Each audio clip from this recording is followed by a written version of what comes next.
Istanbul is a refuge for all kinds of exiles. They gather here to make plans and to remember the world and families they've lost. 21-year-old Lubna Mariye is a member of Syria's Alawite minority, the same as President Assad. But because she joined the rebels, she's been denounced by her own father. He's a powerful man. He's afraid that he will lose what the government gave him. Is it your belief your father wants you dead? Yes. Why are you convinced of that?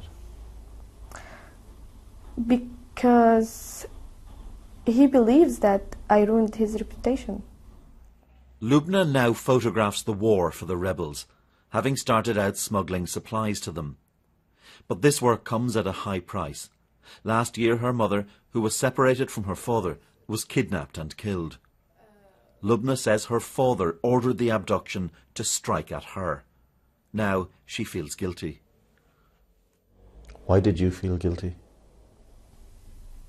Because she paid for what I believed in.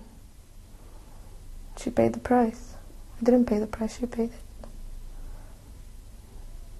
Many times I dreamt that she's still alive and she's coming and she calls me. But that's not going to happen. Syria's divide isn't simply sectarian. Part of the crisis is generational. And even at the heart of the Assad regime, there's evidence of the gulf between parent and child. Mohammed al-Sayed is a Sunni Muslim member of the cabinet. His son Bassem was killed fighting for the opposition last year. This was a big shock. He came from me. He was my son. The wound in me is deep. It's an emotional wound. But the greater wound is that my son had such different views and went down such a different path to mine.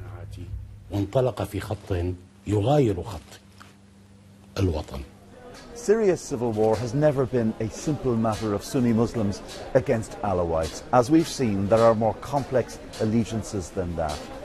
It means that the well of bitterness being created isn't just in communities, but in families too. And for some, caught up in that personal struggle, there is no thought of reconciliation. Do you still love your father? How can I love my enemy? I don't feel that he's my father anymore, no. In a message to the BBC, Lubna's father denied her allegations against him. And he told us, "I no longer have a daughter. She is a traitor." Fergal Keane, BBC News, Istanbul.